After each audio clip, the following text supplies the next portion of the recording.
Bismillahirrahmanirrahim. Assalamualaikum warahmatullahi wabarakatuh. Assalamualaikum. Alhamdulillahirabbil alamin. Salatu wassalamu ala rasulil amin Sayyidina Muhammad wa ala alihi wa sahbihi ajma'in. Rabbi shrah li sadri wa yassir li amri wahlul 'uqdatam min lisani yafqahu qawli. Allahumma ja'alna minal ladzina yastami'una al-qawla fayattabi'una ahsanah. Amma ba'd. Alhamdulillah.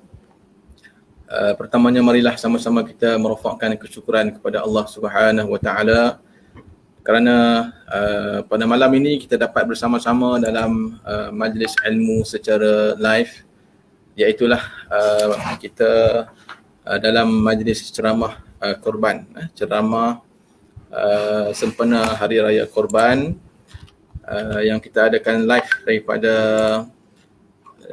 page FB Surau Tazkiyah Desa Bestari, dan malam ini kita akan bersama-sama akan mendengar kupasan ceramah Aidil Adha yang akan disampaikan oleh Fadil Ustaz Muhammad Isa bin Abdul Rahman yang merupakan penolong pengarah dakwah dan tarbiyah kanan Jabatan Hal Ehwal Agama Islam Negeri Kedah. Apa khabar Ustaz? Alhamdulillah, sihat Ustaz. Alhamdulillah Ustaz daripada Kedah ya? Ya, alhamdulillah. Okey, alhamdulillah. Malam ni kita membawakan ceramah khas daripada Negeri Kedah Darul Aman. Itu sama Mak Isa yang tidak asing lagi, pendakwah yang sentiasa mempelopori dakwah di bumi Darul Aman. Dan inilah di antara hikmah kenapa hikmah di antara hikmah PKP ini kita dapat menerima ilmu daripada ulama, daripada penceramah yang mungkin kalau dalam situasi yang biasa kita suka nak jemputlah datang ke surau kita kerana jarak yang jauh, tetapi oleh kerana zaman pandemik ini kita usahakan pelbagai saluran untuk kita menyalurkan ilmu dan dakwah kepada semua. Dan insya-Allah malam ni kita akan sama-sama mendengar kupasan daripada Ustaz Muhammad Isa tentang ibrah daripada peristiwa korban dan juga mungkin sedikit perbincangan tentang hukum hakam yang berkaitan dengan korban. Baik, sebagai permulaan, apabila kita sebutkan tentang Hari Raya Korban ini, ayat yang sentiasa kita baca dalam Quran ialah dalam surah Al-Kautsar. Fashalli li rabbika wanhar. Fashalli li rabbika wanhar. Jadi ayat ini merupakan di antara ayat yang menjadi asas kepada pensyariatan korban, di mana menurut Ibnu Al-Jauzi dalam kitab Zadul Masir terdapat 5 pandangan ulama tentang perkataan wanhar dalam ayat ini. Di antaranya ialah izbih yauman nahri, iaitu pendapat yang mengatakan bahawa maksudnya ialah sembelih korban pada hari raya korban. Iaitulah kalau kita lihat di antara yang dilakukan oleh Nabi SAW, fasalli li rabbika wanhar, selepas mana Nabi SAW menunaikan solat Aidil Adha, Nabi akan menyembelih korban. Dan persoalan yang timbul hari ini ialah kenapakah disyariatkan korban ini, apakah hikmah korban ini dijadikan sebagai satu syiar dalam agama Islam, dan bagaimana untuk kita menghayati semangat korban ini pada hari ini, khususnya di zaman masing-masing berada dalam suasana yang diuji oleh Allah Subhanahu Wa Taala dengan pandemik ini. Pengorbanan bagaimana yang boleh kita pasakkan dalam diri kita. InsyaAllah untuk slot yang pertama ini akan dikupas oleh Al-Fadil Ustaz Muhammad Isa tentang hikmah ataupun ibrah yang boleh kita timba daripada peristiwa korban pada kali ini. Jadi saya tanpa melengahkan masa menjemput Al-Fadil Ustaz Muhammad Isa untuk pusingan yang pertama ini, dipersilakan. Falyatafaddal mashkura. Terima kasih kepada yang bahagia Ustaz Mahyudin bin Haji Soleh. Assalamualaikum warahmatullahi wabarakatuh. Alhamdulillahirabbil alamin. Wabihi nasta'in wal aqibatu lil muttaqin wala udwana illa 'alaz zalimin. Wassalatu wassalamu ala rasulil amin sayyidil mursalin sayyidina Muhammadin wa ala alihi wa sahbihi ajma'in. Amma ba'du. Saya hormati lagi yang saya muliakan Ustaz Muhyiddin dan juga seluruh ahli jawatan kuasa surau. Yang saya hormati tuan-tuan guru, ustaz-ustazah, seterusnya tuan-tuan puan-puan, muslimin muslimat, sidang penonton, sidang pendengar yang dirahmati Allah sekalian. Alhamdulillah Allah SWT berikan kepada kita satu nikmat yang besar pada malam ini, pertemuan yang sangat eksklusif yang pada saya macam Ustaz Muhyiddin sebut dalam suasana pandemik, walaupun kita jauh tetapi sebenarnya Allah Subhanahu Wa Taala dekatkan kita. Kita jauh daripada aspek perbatuan, artinya dari segi jarak tempat, tapi Allah Ta'ala dekatkan kita dari segi ukhuwah. Dan kekuatan itu sebenarnya memberikan peluang kepada kita pada malam ini untuk sama-sama kita berada di dalam satu majlis ilmu yang mana saya diberikan kesempatan dan juga peluang yang sangat berharga ini berkatakan tentang ibrah dan juga pensyariatan korban di dalam syariat kita, di mana Nabi SAW sendiri menyuruh kita, menyarankan kepada kita melaksanakan ibadah korban dan mengambil manfaat-manfaat dan hikmah-hikmah daripada apa yang pernah berlaku kepada baginda Nabi Allah Ibrahim alaihissalam dan juga Sayyidina Ismail alaihissalam, dan juga sejarah-sejarah pengorbanan yang pernah dilakukan oleh umat-umat yang sebelum itu. Tuan-tuan, puan-puan, muslim-muslimat, sidang penonton, sidang pendengar yang dirahmati Allah sekalian. Korban ini adalah merupakan satu istilah yang digunakan pakai dalam Quran. Yang sebelum-sebelum ini mungkin digunakan istilah lain, tapi menjurus kepada makna mendekatkan diri dengan Allah, taat dan juga jujur patuh kepada hukum Allah, maka kita boleh katakan itulah sebenarnya istilah yang kita panggil korban. Al-Quran ini dia gunakan semua istilah yang mempunyai makna yang jitu dan tak boleh kalau kita nak gunakan istilah itu untuk makna lain. Saya bagi contoh mudah saja. Kalau kita nak berkorban, istilah korban ialah kita menyembelih binatang ternakan pada hari raya dan hari raya Adha dan juga hari 3 hari Tasyrik semata-mata kerana niat untuk melaksanakan sunnah baginda Nabi SAW dan juga kerana Allah Subhanahu Wa Taala, maka sampailah apa yang disebut sebagai matlamat yang kata korban. Macamlah istilah dalam Quran guna perkataan zakat. Zakat ni ialah satu pemberian kepada orang yang boleh menerima daripada lebihan harta ataupun daripada benda-benda yang wajib kita keluarkan zakat, ibtira amardatillah, mencari keredaan Allah Subhanahu taala kerana ikut syariat yang Allah Taala suruh. Macam tu juga istilah hijrah.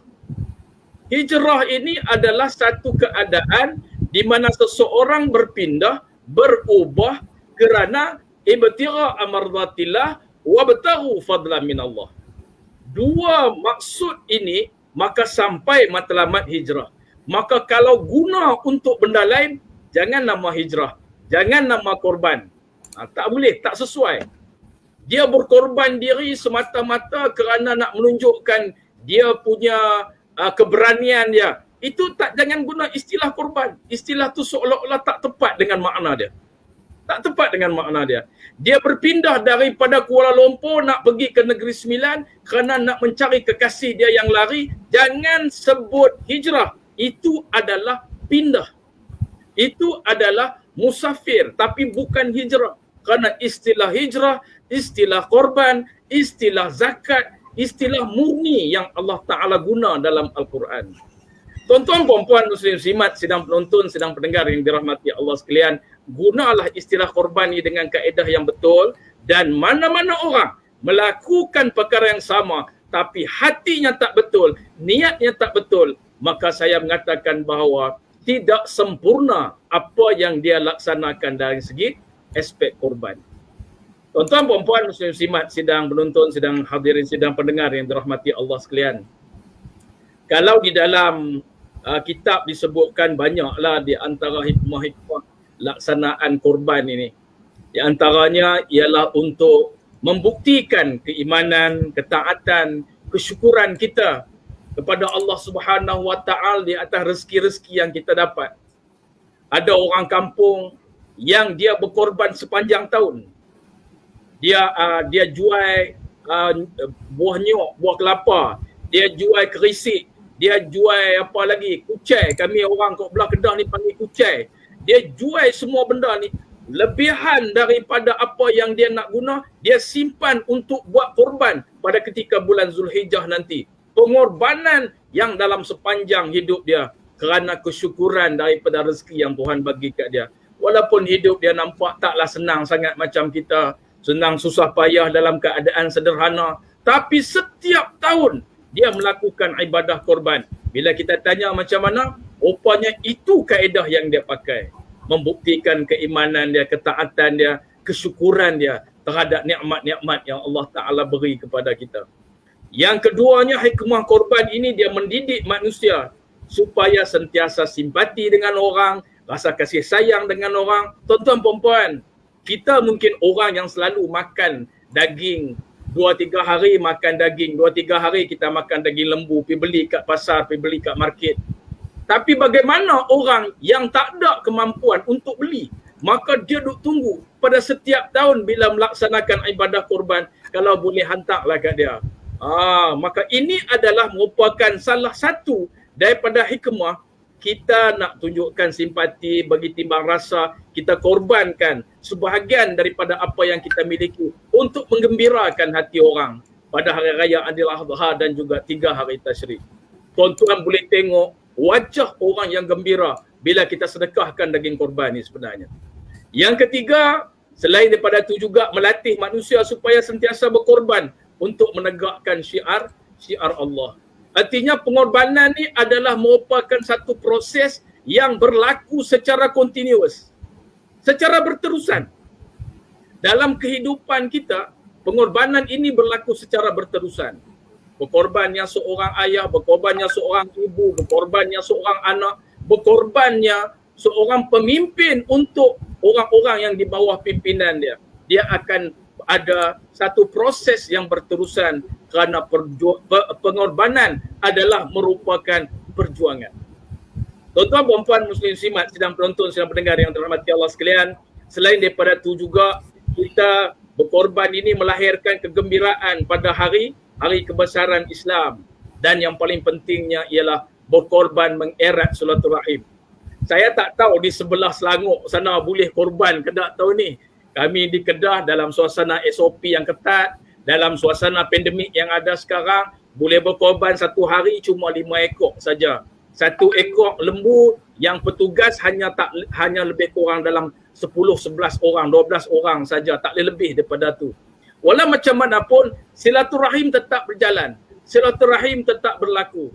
Kita tetap melaksanakan amalan-amalan hantar daging-daging korban kepada orang yang patut menerimanya, supaya mereka merasai bahawa masih ada ingatan orang yang mempunyai kemampuan berkorban kepada orang yang tak ada mempunyai kemampuan berkorban. Silaturahim akan sedia terjalin. Tuan-tuan perempuan, di antara salah satu cara untuk menyebabkan umur kita panjang, hubungkanlah silaturahim. Ya. Hubungkan silaturahim dan buat baik. Di dalam hadis ada Nabi kata, ya, bahawa wala yazidul umur illa albir, tidak akan bertambah umur manusia melainkan dengan banyak buat baik.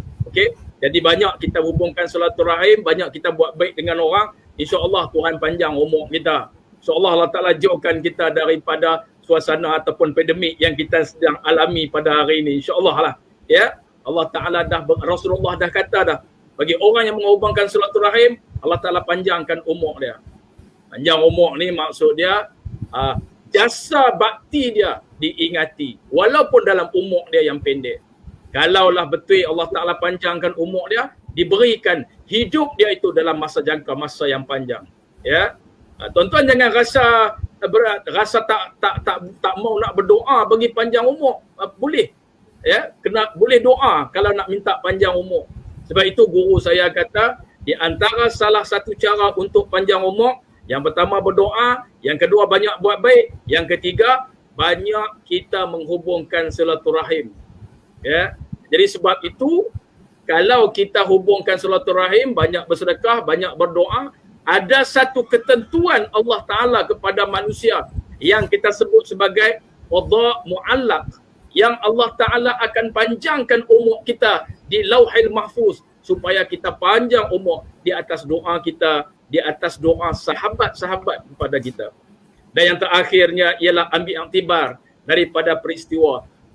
Pengorbanan ataupun berkorban ini akan menyebabkan Allah Subhanahu Wa Taala bagi pahala kita ambil iktibar daripada apa yang berlaku kepada Nabi Allah Ismail alaihi salam, dikorbankan di Allah Subhanahu Wa Taala fardukan. Allah Taala menyuruh Nabi Allah Ibrahim untuk mengorbankan Nabi Allah Ismail. Itu antara peristiwa yang berlaku yang menyebabkan bermulanya peristiwa sejarah ataupun syariat berkorban ini. Tuan-tuan, puan-puan, muslimat yang dirahmati Allah sekalian, lihatlah bagaimana Nabi Allah Ismail alaihi salam dia sanggup dikorbankan semata-mata kerana mentaati bapaknya. Dan juga Nabi Allah Ibrahim alaihi salam sanggup mengorbankan anak kesayangan dia semata-mata mentaati Allah Subhanahu Wa Taala, dan juga Sayyidina Maryam yang Sayyidina Siti Hajar yang menjadi ibu yang sangat sayang kepada Nabi Allah Ismail sanggup melepaskan. Saya teringat satu ketika di mana ada satu kisah pernah guru saya cerita, dia kata, lihatlah bagaimana berjuangnya, bagaimana kekuatan hati Siti Hajar begitu kuat. Dia nak dapatkan air kepada Nabi Ismail pada ketika berada di Mekah. Dia lari daripada Safa pergi ke Marwah, daripada Marwah balik mai ke Safa, daripada Safa dia lari ke Marwah, pergi balik 7 kali dia kata untuk dapatkan air kepada anak kesayangan dia. Tapi sampai akhir dia tak dapat. Tapi Allah Taala beri kepada dia Nabi Ismail alaihi salam, di ujung kaki dia ada telaga Zam-Zam. Itulah cerita bagaimana seorang ibu berkorban untuk anak, tetapi akhirnya dia sanggup melepaskan anak dia kerana wahyu daripada Allah Subhanahu Wa Taala untuk dikorbankan anak dia Ismail yang dia sayangi. Jadi tuan-tuan, kita tak usah rasa kecewa lah kalau kita terpaksa berkorban sesuatu. Ada kalanya Allah Subhanahu Wa Taala nak melihat sejauh mana kemampuan kita berkorban, kerana Allah Ta'ala nak beri suatu benda yang lebih besar daripada apa yang kita korbankan. Dalam soal kita berkorban ini, ada kalanya orang mengharapkan pahala dengan segera, secara instan. Tapi Allah Ta'ala sengaja memberikan kepada hamba dia beberapa kaedah apabila hamba dia melakukan sesuatu amalan. Contohnya berdoa. Contohnya berdoa. Apabila kita berdoa, Allah Subhanahu Wa Taala boleh nak memberikan kepada kita. Hari ini kita berdoa, esok Allah Taala bagi. Boleh.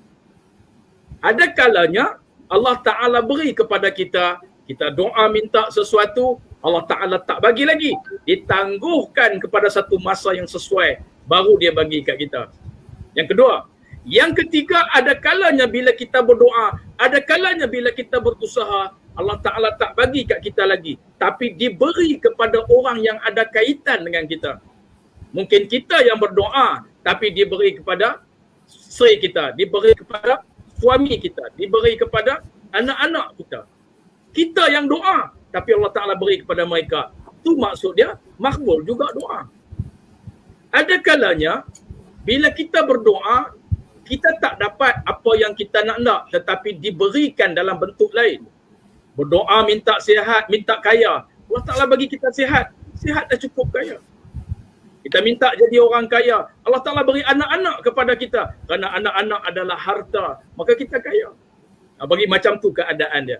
Dan yang keempatnya, ada kalanya Allah Subhanahu Wa Ta'ala berikan kepada kita dengan doa kita. Yang kelima, dalam bentuk apa? Dalam bentuk dia tak lunaskan pada ketika di dunia. Kerana dia tahu apa yang sesuai untuk hamba dia. Disimpan doa kita, disimpan pahala kita, dan diberikan kepada kita bila kita mati nanti. Inilah dia antara benda-benda yang kita nak kena lihat, bahawa Allah Subhanahu Wa Ta'ala berikan kepada kita sesuatu, ada hikmah yang besar di sebalik dia, dan jangan kita mengatakan bahawa setiap yang Allah Ta'ala beri itu ada benda tak elok pada kita. Tidak. Allah Ta'ala menentukan sesuatu untuk hamba dia tu dalam keadaan baik untuk hamba dia. Cuma nak lihat kemampuan hamba dia mentaati dia. Sayyidina Ibrahim alaihissalam sendiri dia pun tak tahu. Kata apabila bersuruh Sayyidina Ibrahim, diarahkan, diwahyukan supaya menyembelih anak dia, nak digantikan dengan satu sembelihan ataupun binatang sembelihan. Dia sendiri pun tak tahu. Tapi dia yakin yang Allah Ta'ala tidak akan mensia-siakan ketaatan dia. Sehingga kan ada dalam kitab menyatakan, pada ketika Nabi Allah Ibrahim letakkan pisau di tengkuk Sayyidina Ismail, bergegar arasy Allah Subhanahu Wa Taala, sehingga kan para malaikat kata, ya Allah, tidakkah engkau lihat bagaimana susah hatinya seorang ayah untuk menyembelih anak dia tu? Kami lihat bagaimana hatinya dia kerana terpaksa menyembelih anak yang dia sayang. Malaikat sendiri mengatakan demikian. Tapi Allah Subhanahu Wa Taala Maha mengetahui. Dengan keikhlasan, Allah Ta'ala gantikan yang lebih baik. Sebab itu tuan-tuan puan-puan, muslim-muslimat yang dirahmati Allah sekalian, apa-apa yang kita lakukan dalam kehidupan sebenarnya, bila kita laksanakan dengan penuh keikhlasan, maka Allah Ta'ala akan ganti yang lebih baik. Jadi sebab itu, bila Allah Ta'ala, bila kita meninfakkan sesuatu untuk kebaikan di jalan Allah, berkorban ke, membantu ke, maka Allah Ta'ala janji, aku beri yang lebih baik. Wa ma anfaqtum min syai'in fahuwa yukhlifu. Setiap apa yang kamu nafkahkan, aku akan gantikan dengan yang lebih baik daripada apa yang engkau nafkahkan. Tuan-tuan, puan-puan, muslim-muslimat yang dirahmati Allah sekalian, maka sebab itulah di antara amalan-amalan yang baik kita lakukan apabila dia tiba di hari raya korban, ialah melaksanakan korban sekadar yang kita mampu. Ada orang yang mampu buat 2 tumpuk, ada orang yang mampu buat 1 tumpuk. Ada orang yang tak mampu untuk berkorban, tapi berkorban tenaga pada hari raya haji ataupun pada hari tasyrik. Ada orang korbankan skill dan kebolehan. Ada orang korbankan skill dan kebolehan. Skill dia bagaimana dia nak melapah daging, skill dia macam mana dia nak gunakan untuk nak uruskan penghantaran. Itu semua menggunakan pengorbanan tenaga, pengorbanan fikiran dan juga pengorbanan wang RM1.5 tu. Terpaksa gunakan minyak kereta sendiri nak hantar kepada orang-orang supaya sampai matlamat dia. Hadirin muslimin, tuan-tuan dan puan-puan, sidang penonton, sidang pendengar yang dirahmati Allah sekalian. Maka sebab itulah korban ni sebenarnya pahalanya besar. Kerana bukan semua orang mampu. Dan bukan semua hati manusia mampu untuk melaksanakan korban. Bukan. Tuan-tuan bayangkanlah tengok dalam suasana pandemik ini. Berapa ramai orang sanggup berkorban harta benda, wang ringgit, tenaga untuk membantu orang. Berapa ramai. Jadi sebab itu ibrah daripada peristiwa korban nak menunjukkan bahawa bukan semua orang terpilih untuk melaksanakan perkara ni. Bukan semua orang terpilih. Tetapi mungkin dia pilih berdasarkan kepada kemampuan dan kapasiti. Kawan ni berkorban cara ni, kawan ni berkorban cara ni. Bukan semua orang terpilih. Jika anda semua jadi orang yang terpilih untuk melaksanakan ibadah, sebenarnya anda adalah merupakan orang pilihan Allah.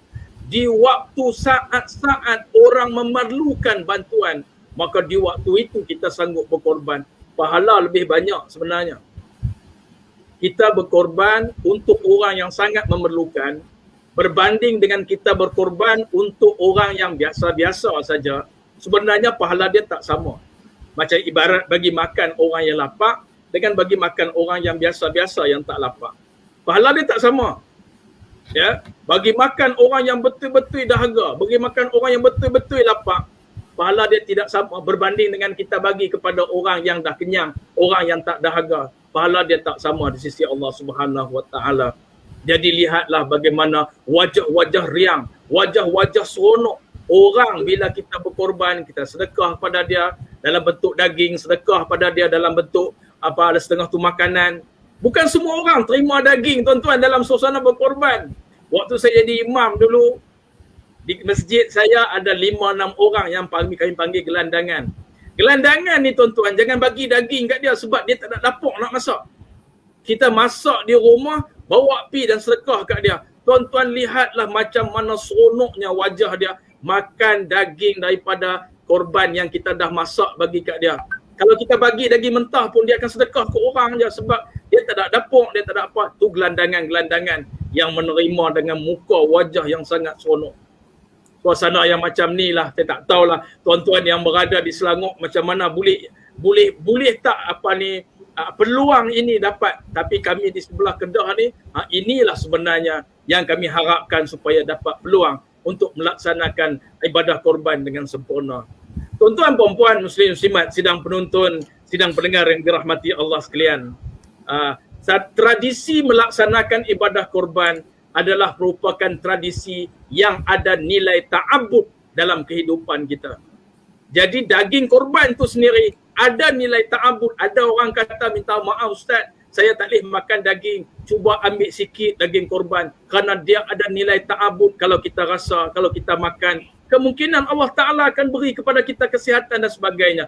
Ada kemungkinan. Pasal apa? Dia ada nilai ibadah di dalam amalan ini. Jadi sebab itu, dari segi hukum, kalau daging korban kita sedekah kepada orang yang bukan Islam, maka sebenarnya hakikatnya adalah tak dibenarkan. Tapi kalau daging akikah tak apa.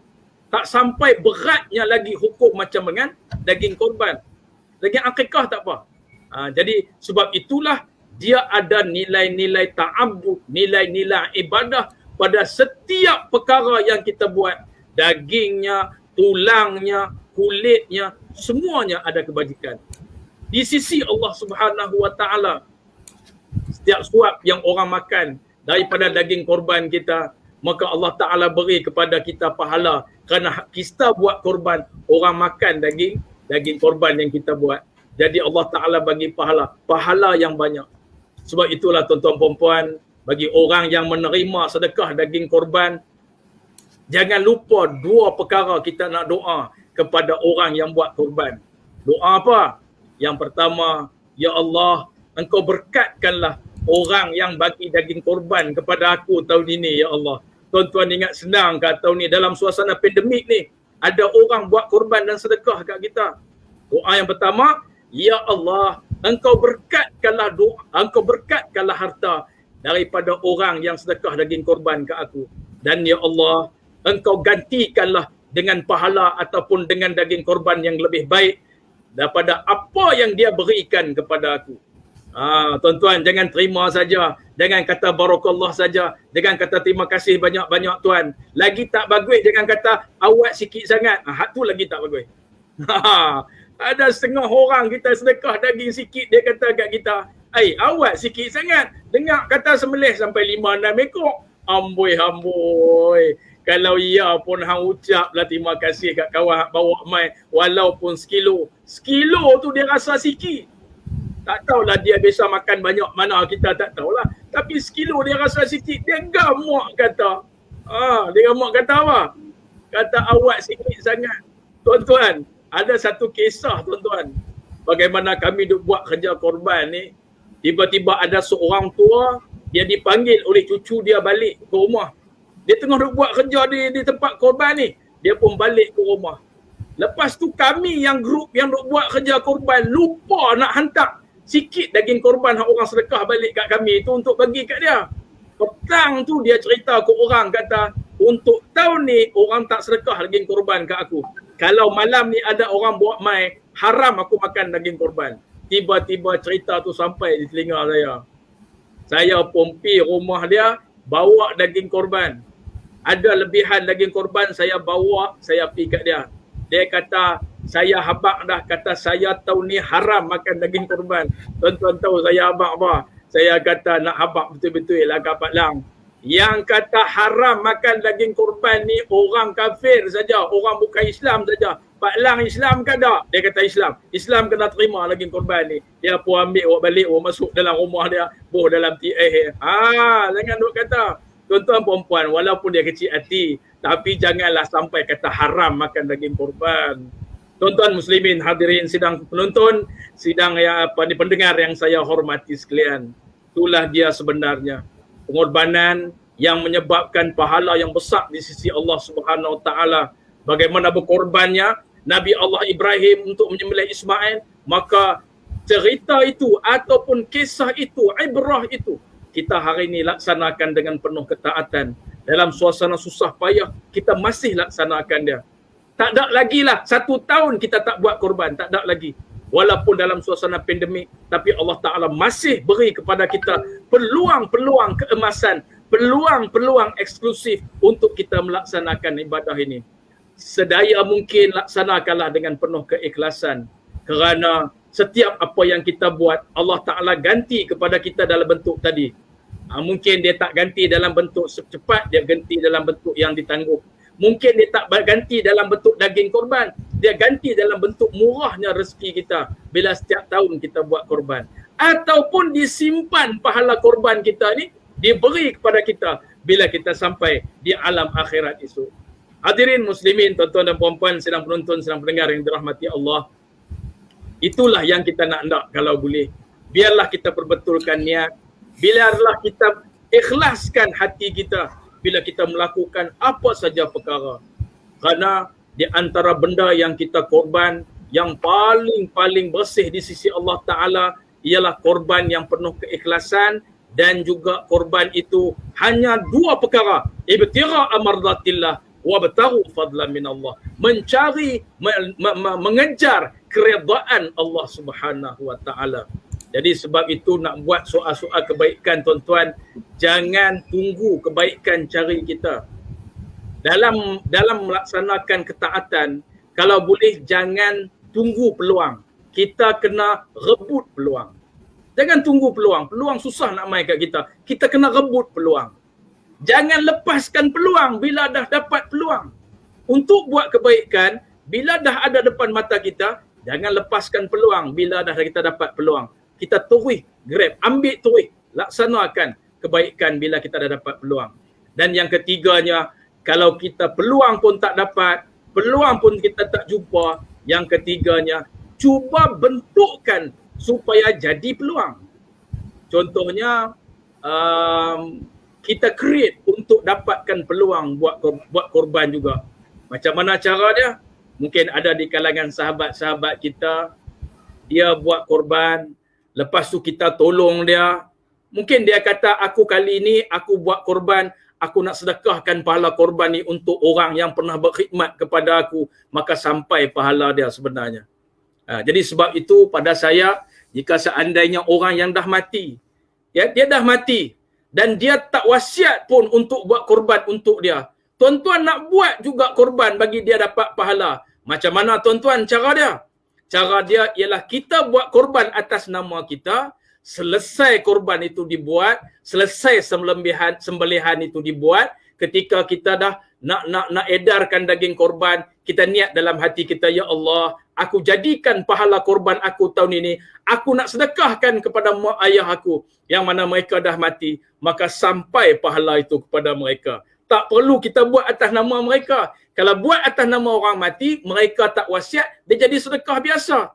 Tapi bila kita sedekahkan pahala korban, maka dapatlah pahala kepada mereka. Hadirin muslimin dirahmati Allah sekalian, maksud dia, kita kreatif untuk bentuk benda tu jadi kebajikan. Kreatif. Nak buat baik hari ini ni, kita kena kreatif, tuan-tuan. Orang sangat kreatif dalam soal apa? Dalam soal dia nak bersedekah. Hari ini orang kreatif bersedekah, orang tak sedekah dengan benda-benda. Orang sedekah melalui online saja.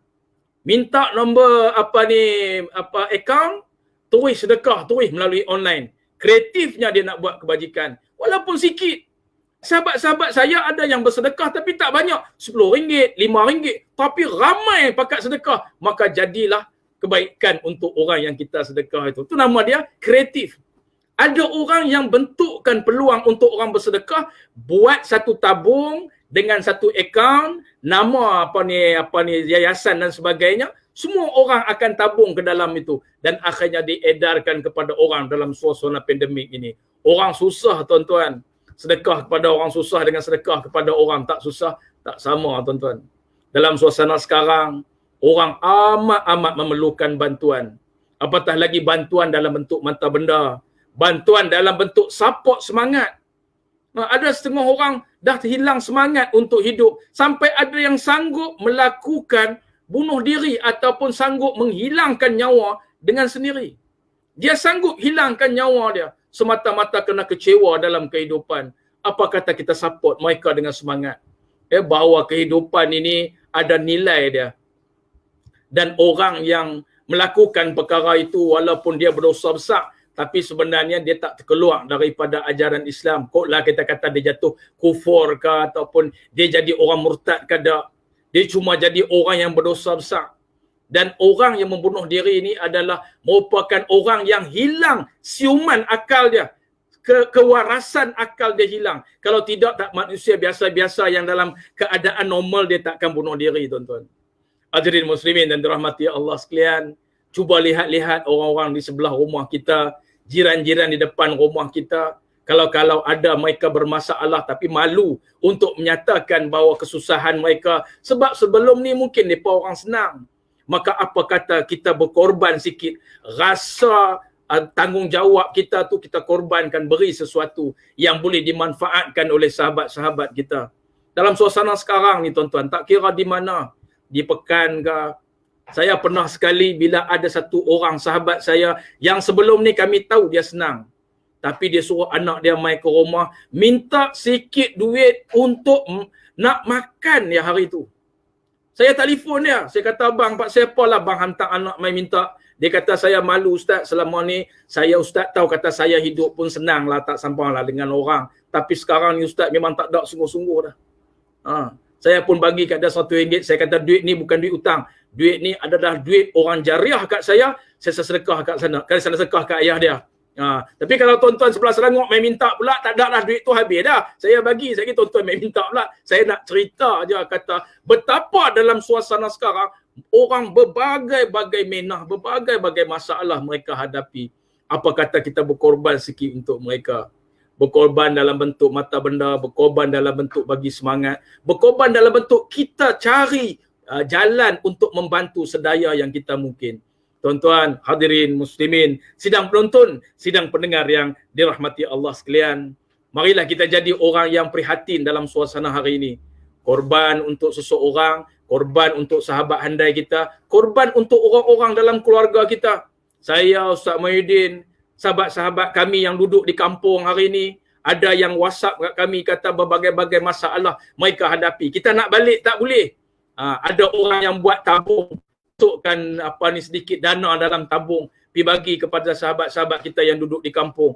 Orang susah ni tuan-tuan, kalau cerita kat tuan-tuan mungkin tuan-tuan tak percaya. Pernah dengar satu kisah, mereka bancuh ayak kopi yang panas itu, ayak kopi yang panas, yang manis tadi, makan dengan nasi sejuk.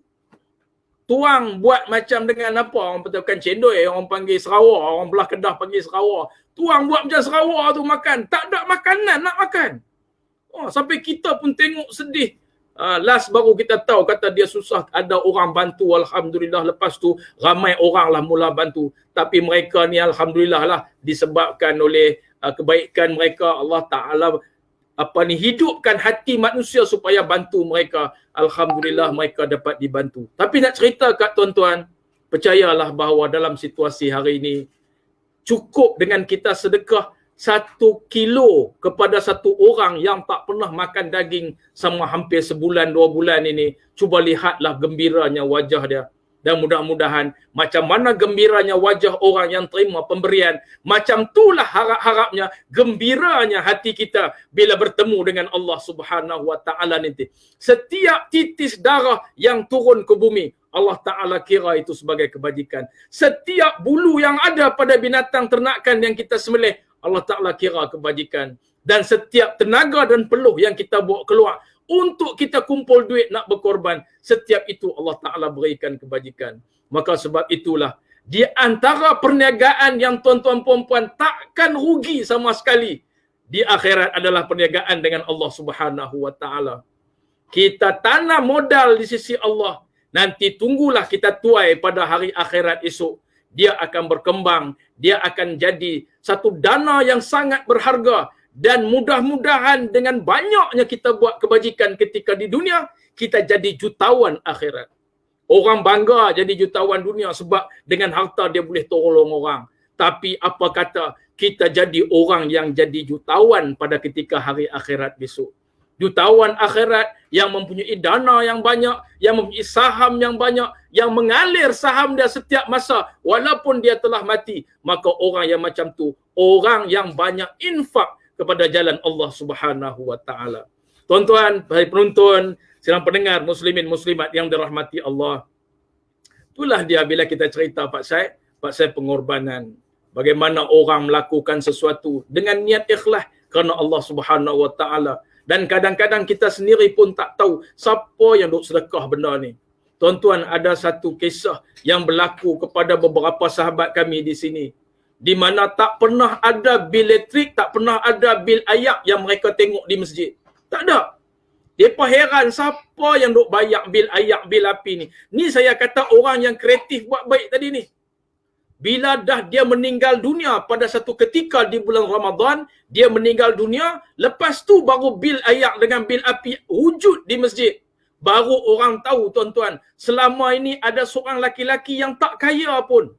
Yang dia tu pun bukan orang yang jutawan, bukan orang hartawan pun. Tapi setiap bulan, dialah orang yang ambil bil untuk bayar bagi orang yang semayang di masjid. Dia gunakan air, dia tolong bayar. Orang gunakan elektrik, gunakan aircon, dia tolong bayar. Padahal dia bukan senang macam mana pun. Tapi bagi saya, itulah di antara pengorbanan. Dan saya harapkan Allah Ta'ala beri balasan yang selayaknya kepada dia di akhirat dengan syurga di sisi Allah Subhanahu wa Ta'ala. Tuan-tuan, hadirin muslimin, sidang penonton, sidang pendengar yang dirahmati Allah sekalian. Jadi mudah-mudahan kita janganlah rasa ghalat, orang Kedah kata jangan rasa kecewa, jangan rasa berat hati untuk kita melakukan apa juga pengorbanan. Sekecil-kecil perkara sampailah sebesar-besar perkara. Asalkan benda tu elok, maka lakukanlah. Pengorbanan untuk menghalang perkara-perkara mungkar, walaupun sekecil-kecil perkara, apatah lagi kalau perkara mungkar itu sebesar-besar perkara, maka lakukanlah. Kalau kita nak halang benda mungkar, kadang-kadang kita tak mampu mungkar benda mungkar yang besar-besar, tapi yang kecil-kecil ni boleh kita halang, kita halang. Ya, sekadar yang kita mampu. Maka itu juga pengorbanan yang mampu kita buat. Jangan melihat suatu pengorbanan besar di mata manusia, dia adalah besar di sisi Allah, tak. Ada pengorbanan yang nampak besar di sisi mata manusia, mungkin Allah Ta'ala tengok benda tu kecil je. Tapi kita nak pengorbanan yang kita rasa kecil di mata manusia, tapi di sisi Allah Subhanahu Wa Ta'ala besar nilai dia. Maka kita nak yang macam tu. Ada orang buat masjid, bila siap dah masjid, satu orang laki-laki mai kata, saya ni nak buat masjid macam tuan-tuan, saya tak ada duit. Jadi saya ni kalau boleh, berilah kat saya nak jariah papan yang nak tunjuk jalan pergi ke masjid. Dia sponsor papan tu je, ada 6 tempat dia bubuh. Setiap lorong dia bubuh, lorong tulis itu ke masjid, ke masjid, ke masjid. Rupa-rupanya tuan-tuan, kreatifnya orang buat kebajikan. Setiap kali orang nak pergi masjid, orang akan tengok papan tunjuk arah tu. Itulah dia. Sampai sekarang masih lagi orang duk pakai lagi papan yang dia buat. Artinya bagaimana kreatifnya manusia dengan kapasiti yang dia ada, dengan kemampuan yang dia ada, dia melakukan pengorbanan dengan harta dia yang sedikit. Tapi di sisi Allah Ta'ala, pahala dia besar. Tuan-tuan bayang kalau orang tak pernah mai kampung kita, nak cari masjid, tak payah tanya orang, tengok je papan tunjuk arah tu. Ikut sampai ke masjid. Tu pada saya ni orang cerdik ni. Nak buat baik pun kena cerdik, nak buat amal ibadat pun kena cerdik, nak buat apa pun kenalah kita menggunakan ilmu yang sebenar supaya sampai kepada matlamat dia. Sidang menonton, hadirin muslimin yang dirahmati Allah sekalian, saya rasa kita bagi masa untuk sesi soal jawab kalau ada bersama dengan Ustaz Mahyudin. Dan mungkin ada 2-3 benda yang kita boleh bincang dalam suasana pandemik ni, ataupun mungkin ada benda-benda yang kita boleh bincang sekadar yang saya mampulah. Saya pun tak banyak sangat pengalaman, mungkin ada dalam 14 tahun ketika saya jadi pegawai bahagian maklumat fatwa di Jabatan Mufti Negeri Kedah dulu. Adalah sikit-sikit maklumat tentang amalan-amalan korban dan sebagainya yang kita lakukan dalam masyarakat kita, yang boleh sama-sama kita cuba bicarakan insya-Allah. Jadi untuk pusingan ini saya serahkan balik kepada yang bahagia Ustaz Mahyudin. Silakan Ustaz. Terima kasih banyak kepada Ustaz Muhammad Isa di atas rasa penerangan yang amat mantap, yang amat jelas untuk kita sama-sama menghayati semangat pengorbanan bersempena dengan hari Raya Adha ini. Baik Ustaz, saya ni sebenarnya dah pun tanyakan kepada para jemaah sekalian tentang soalan-soalan yang nak ditanyakan kepada Ustaz. Mandangkan kita buat live secara FB ni, tak boleh tanya secara toreh. Saya wakilkan. Baik, soalan pertama ialah, bolehkah Ustaz jelaskan hukum membuat korban bagi si mati? Sebagai contoh, ayah ataupun ibu, adakah dibolehkan dan adakah pahala sampai kepada mereka? Sila Ustaz. Terima kasih kepada saudara tuan yang bertanya. Ustaz Mahyudin tolong jadi moderator je, tapi orang lain tanya. Kalau ikut dari segi metodologi jawab soalan fatwa, dia kata soalan yang baik datang dari orang yang baik. Itu. Sebenarnya hukum buat korban untuk si mati yang dia tak wasiat kepada kita, dan korban itu tak jadi korban, dia jadi sedekah biasa. Ya, jadi kalaulah seandainya nak bagi juga pahala, macam saya kata tadi, kita buat korban atas nama kita, lepas tu kita sedekahkan pahala kepada orang yang kita nak sedekahkan pahala korban itu, maka dapat pahala korban kepada dia sebagai pengorbanan. Macam mana pahala yang kita dapat? La yang khusu zalika min ujurihim syai'a. Tak terkurang pahala sedikit pun, kerana kita sedekahkan pahala korban kepada orang yang kita nak sedekahkan itu. Kita buat korban, sedekahkan pahala tu kepada ibu bapa kita, maka sampai pahala tu kepada mereka. Jadi mudah-mudahan cara macam tu saja, daripada kita buat korban atas nama mereka padahal mereka tak wasiat, dia dapat jadi pahala sedekah biasa. Tapi bila kita sedekahkan pahala korban kepada dia, dapat pahala korban kepada si mati, insya-Allah. Mudah-mudahan. Terima kasih. Wallahu a'lam. Baik, terima kasih Ustaz atas jawapan yang diberikan. Okey, soalan yang kedua ialah, apa hukum menghadiahkan daging korban kepada jiran yang non-Muslim? Mungkin duduk dengan non-Muslim, dia nak sedekah dan nak hadiahkan daging korban, boleh tak boleh Ustaz? Terima kasih Ustaz Fadil. Kalau daging korban, eloknya elakkan. Kalau boleh tak usah bagilah kepada orang bukan Islam merasai daging korban itu. Kerana dia ada nilai yang saya sebut tadi, nilai ibadah tadi ni. Tapi kalau daging akikah tak apa. Dia punya hukum tak sama. Daging korban kalau boleh kita elakkan daripada beri kepada mereka. Kita beri kepada sahabat-sahabat kita yang Islam je. Kalaulah mereka datang ke rumah kita nak makan dan sebagainya, kita hidangkan yang bukan daging korban. Kalau bolehlah elakkan daripada kita beri kepada jiran yang non-Muslim ini.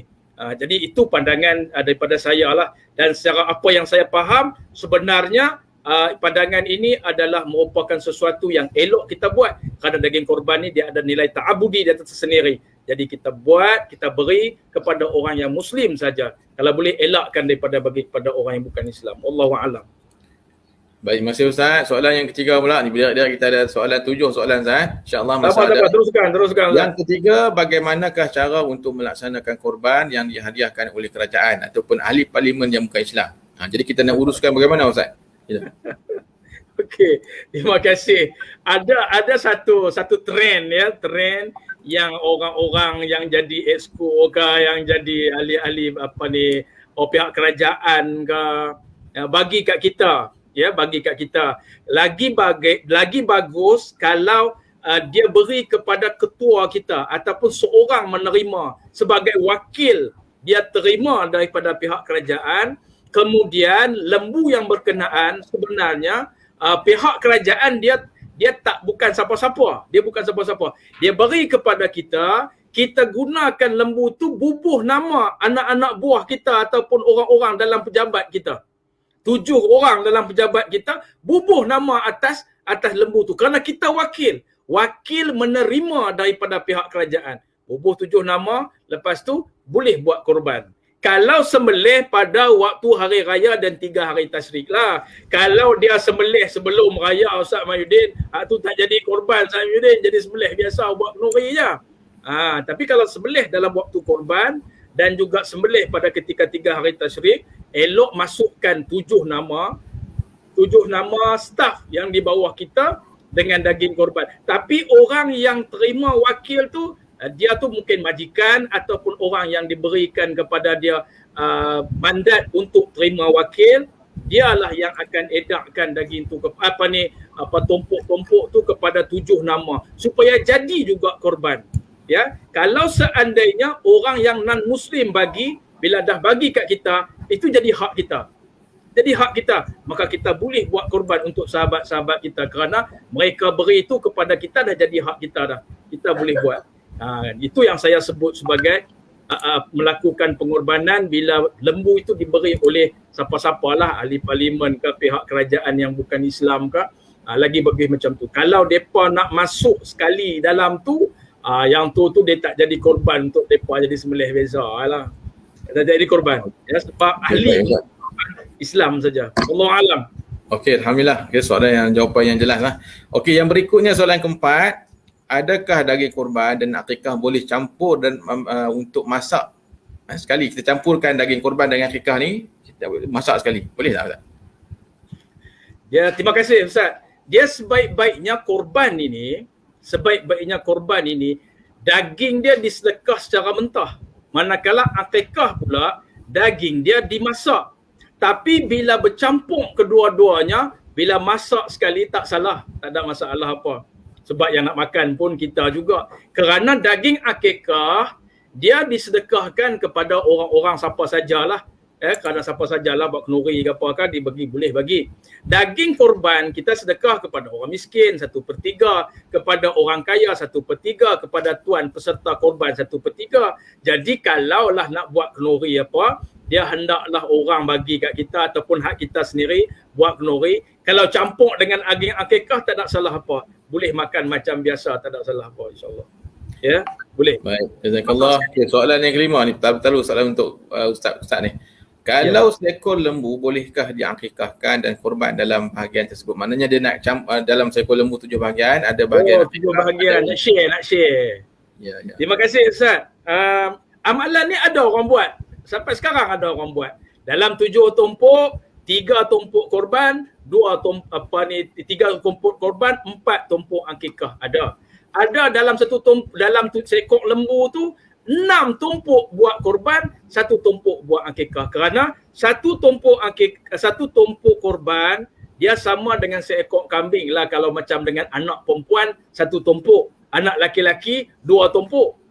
Macam tu. Kemudian ada orang campur sekali. Boleh, tak ada salah apa. Cuma niat nak sembelih tu dia niat berasingan lah. 1 dia niat korban, 5 tumpuk untuk korban, 2 tumpuk untuk akikah. Dia boleh buat, tak salah, campur sekali. 7 tumpuk, 5 tumpuk korban, 2 tumpuk akikah. Boleh sekali dalam seekor lembu. Kerana yang penting nak guna nyawa lembu tadi ni. Itu dia tersembelih macam tu. Boleh Ustaz? Boleh, tak ada masalah. Baik. Okey, jazakallah. Okey, soalan yang berikutnya ni tentang akikah juga ni. Kalau bahagian akikah kena 1 bahagian, masa 1 tumpuk lah kalau lembu kan, 1 bahagian untuk anak lelaki dan 2 bahagian untuk anak perempuan. Betul kan? Ni soalannya. Tak betul. Dia kalau akikah 1 tumpuk untuk anak perempuan, 2 tumpuk untuk anak lelaki. Macam tu. Jadi kalau kita nak ni. Tapi saya mesyurkan kalau anak laki-laki itu dia tak balik lagi, tak buat akikah, dia afdal buat akikah. Tapi kalau anak laki-laki ataupun anak perempuan dah balik, maka tak afdal lagi buat akikah, dia afdal buat korban. Saya yang ini tambahan lah, maklumat tambahan. Ada setengah orang kata anak saya ni tak buat akikah lagi Ustaz, dia dah umur 15 tahun, boleh tak nak buat akikah? Tak afdal lagi dah. Yang afdal dia buat korban. Jadi 1 tumpuk untuk anak perempuan, 2 tumpuk untuk anak lelaki. Macam tu Ustaz. Wallahu a'lam. Okey, terima kasih Ustaz. Okey, soalan terakhir, soalan yang ke-7 ni. Kalau anak kita telah bekerja, bolehkah kita sponsor korban untuk anak tersebut? Ni mak kaya ni. Jadi anak dia kerja tapi mak nak sponsor anak tu. Boleh tak?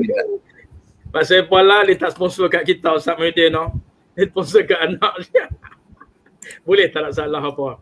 Walaupun anak kita dah bekerja, walaupun seseorang itu dia dah kaya, tapi kalau kita nak sponsor korban untuk dia, asalkan kita nisbah dengan nama dia lah. Nisbahkan dengan nama dia. Pada ketika nak korban, nisbahkan dengan nama dia. Ni aku nak buat korban untuk anak aku sekian-sekian. Tapi lebih baik kalau anak yang dah boleh berusaha, kalau kita nak buat korban untuk dia, maklum kat dia. maklum kat dia, dia bagi permission kat kita tu tak apalah. Ataupun maklumkan dia lah kata kita nak buat. Bagi dia tahu juga kalau kita nak buat untuk dia tu sebab dia dah besar. Ya, yang bagusnya dia sendiri pergi kat tempat menyembelih korban tu, dia sendiri yang wakilkan, itu lagi baguslah. Tapi kalau mak ayah kaya ni nak buat untuk anak-anak, tak ada salah apa.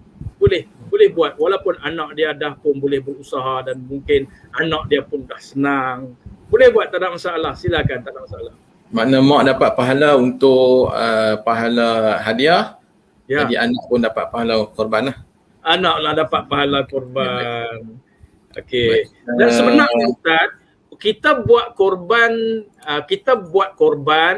dengan cara kita sedekahkan korban tu kepada seseorang ataupun kita sponsor seseorang dengan korban dan bubuh nama dia, tapi duit-duit kita, pahala tu apa ni Ustaz, sebenarnya dapat sama dengan pahala orang yang dapat buat korban tu. Orang yang sponsor duit dapat pahala sama seperti orang buat korban, pahala korban tadi ni.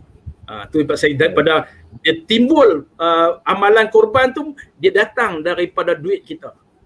Dapat pahala sama, insya-Allah. Okey, terima kasih. Ustaz, ni soalan ini soalan tak ada dalam skrip Ustaz. Soalan yang datang Teruskan.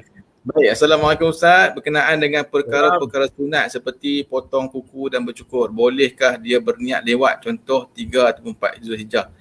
Pasal niat korban main lewat, pahala sunat dapat juga ke? Mohon penjelasan Ustaz. Maknanya patutnya Nabi kata masuk 1 Zulhijjah tu siapa yang nak berkorban tak boleh potong kuku, potong rambut. Tapi dia lewat sikit sebab dia kata dia buat raya 3, dia nak ambil lewat sikit lah 3 atau 4. Kira dapat pahala sunat tak Ustaz? Dia sampai pada hari yang ke-10 sajalah. Artinya kalaulah dia dah ambil lewat sikit hari raya yang ketiga ke, maka masih dapat lagi lah sebab dia tak melakukan ibadah korban lagi. Masih dapat lagi pahala pada dia sebab dia masih tak melakukan ibadah korban lagi. Jadi boleh lagi lah potong kuku, cukur apa semua. Tapi sebenarnya hak tu sunat saja. Ada setengah orang sampai takutlah nak potong kuku. Hari raya pun sanggup tak potong kuku disebabkan dia nak berkorban. Yang tu sunat je.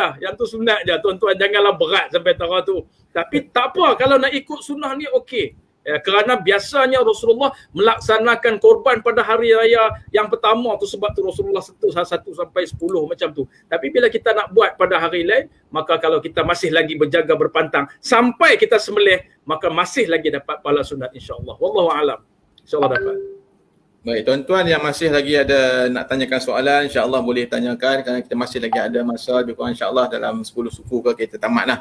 Tapi kalau tak ada soalan lah, kita boleh tamatkan awal lah. Okey, ada soalan yang daripada, ini pengurusi surau kami lah, Ustaz Dr. Nasir Yusof. Okey. Apa pandangan Ustaz, apakah perlu ditulis nama peserta korban pada kertas, kemudian semasa sembelihan dilakukan, kertas tersebut diletakkan di bahagian tempat darah mengalir? Saya nampak banyak dilakukan dan sedih semacam budaya, dan adakah solusi pihak berwajib seperti JAIS dan lain-lain dalam usaha memberi kesedaran? Jazakallah. Sebenarnya Ustaz, terima kasih. Sebenarnya yang biasa terjadi dengan letak nama tertentu tu bukan sebab dia nak rendam masuk nama dalam tu. Dia nak baca pada ketika sembelih dan nama tu dia tak ambil, maka merendam masuk dalam tu. Tapi kalau dia niat nak melakukan perkara ini, dia jadi khurafat Ustaz. Jadi khurafat. Ambil nama, letakkan di tempat darah mengalir supaya darah tu jatuh atas nama, yang tu khurafat Ustaz. Yang tu tak boleh buat macam tu. Itu bukan amalan kita. Tapi kalau yang kawan nak sembelih, dia letak nama tertentu supaya dia nak baca senang ketika dia nak sembelih, lepas tu nama tu dia tak ambil, dia biar di situ. Hak tu bukan dia letak Ustaz, hak tu memang dia biar. Lagi bagus supaya tak berlaku salah faham orang. Setelah juru sembelih itu sembelih binatang, ambil nama tu, jangan biar dia jatuh masuk dalam darah. Takut nanti orang kata nak biarkan darah jatuh di atas nama tadi. Saya takut amalan ni jadi amalan khurafat. Saya setuju dengan Dr. Ahmad Nasir kata tadi ni, macam satu budaya, dan kalau boleh Jabatan Agama Islam tolong buat beberapa garis panduan perkara-perkara khurafat yang berlaku dalam suasana penyembelihan korban. Bukan yang tu saja, yang lain pun ada. Ada amalan-amalan khurafat, ya. ada setengah orang ambil darah tu basuh muka kerana nak menghilangkan rasa gementak dan sebagainya. Ni darah-darah daripada lembu korban dan sebagainya. Jadi pada saya benda-benda amalan itu mungkin jadi khurafat. Jadi kalau bolehnya elakkan. Tapi kalau sekadar dia letak nama untuk senang dia sembelih, lepas tu dia tak ambil nama tu, dia biarkan di situ. Yang tu bukan niat dia nak biarkan nama tu, darah tu jatuh atas nama. Tapi kalau macam doktor sebut tadi, ada amalan yang sengaja dia buat, letak nama bagi darah tu jatuh atas nama, pada saya itu amalan khurafat. Jadi wallahu a'lam, mudah-mudahan ada garis panduan yang dibuat elakkan perkara-perkara khurafat pada ketika penyembelihan korban itu dilakukan. Wallahu a'lam. InsyaAllah, jazakallah khair. Jadi ramai orang buat khurafat ni mungkin nak dapat pahala lebih lah Ustaz. Baik, jadi kita sementara nak tunggu soalan daripada ni, saya nak tanya sendirilah. Ini soalan isu yang sering berlaku lah. Mungkin pada waktu biasa kita boleh sembelih dulu, dan ni mungkin isu ni tak berlaku sebab sembelih di kandang.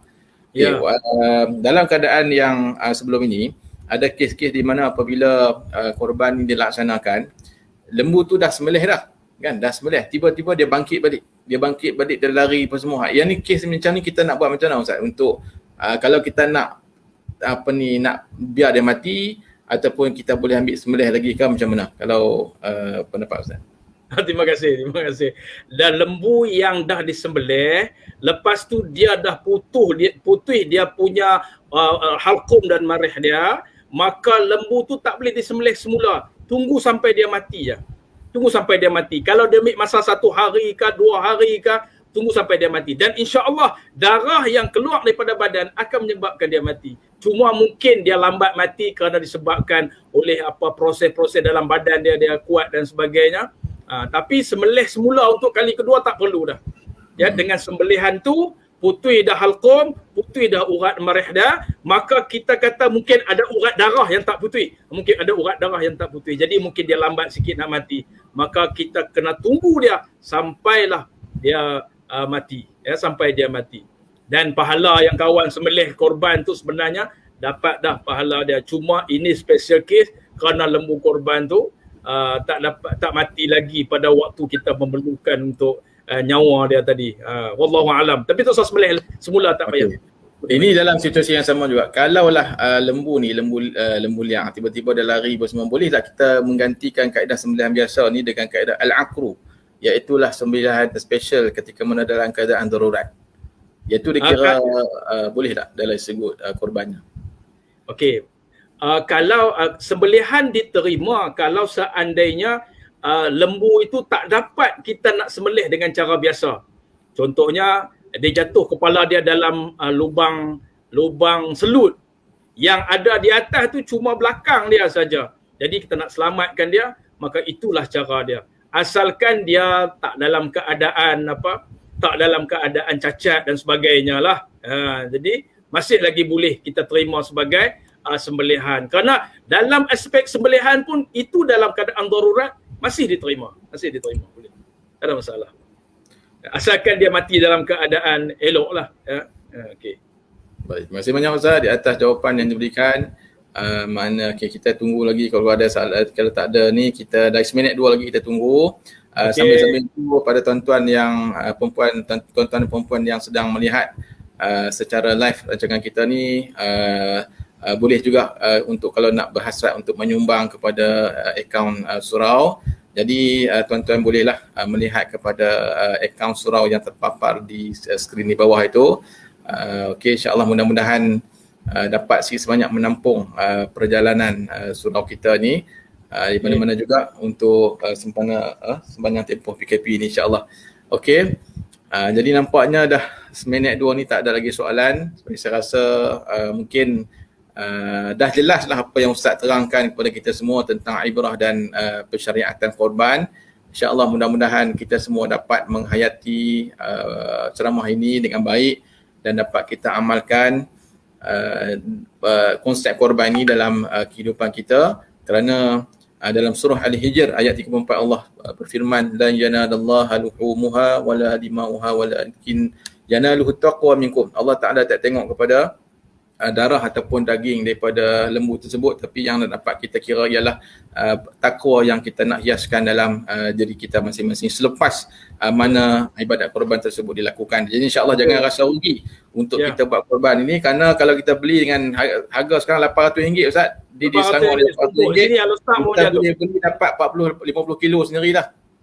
Cuma kita masuk korban ni mungkin dapatlah 3-4 kilo kan untuk kita makan. Tapi jangan rasa rugi, kerana di sebalik itu ialah nilai pengorbanan yang kita buat. Kita korbankan duit kita, tetapi yang kita harapkan ialah pahala dan juga nilai takwa yang Allah Ta'ala nak berikan kepada kita, insya-Allah. Jadi mudah-mudahan kita semua di kalangan orang bertakwa. Terima kasih banyak kepada penceramah kita pada malam ini, Al-Fadhil Ustaz Haji Muhammad Aisyah Abdul Rahman. Dan juga saya ucapkan jutaan terima kasih kepada rakan-rakan yang membantu di belakang tabir, Biro Medianya Saudara Azmi yang bertungkus lumus melancarkan live kita malam-malam ini, dan juga kepada pengurusan Surau Tazkiyah sendiri kerana support, dan juga kepada tuan-tuan dan perempuan yang setia menunggu hingga ke akhir rancangan. InsyaAllah mudah-mudahan kita dapat bertemu lagi di lain siaran. Kalau ada rezeki mungkin kita boleh jemput lagi Ustaz untuk berkongsi ilmu kita, insyaAllah. Jadi saya rasa sekadar itu saja. Ustaz, terima kasih banyak kepada semua. Dan kita sudahi dengan bacaan tasbih kafarah dan suratul As. Subhanakallahu bihamdika asyhadu an la ilaha illa anta astaghfiruka wa atubu ilaik. Subhanakallahu bihamdika asyhadu an la ilaha illa anta astaghfiruka. Baik, Assalamualaikum warahmatullahi wabarakatuh. Assalamualaikum warahmatullahi wabarakatuh. Jumpa lagi Ustaz Muhyiddin, insya-Allah. Baik, jumpa lagi insya-Allah. Assalamualaikum. Assalamualaikum warahmatullahi wabarakatuh.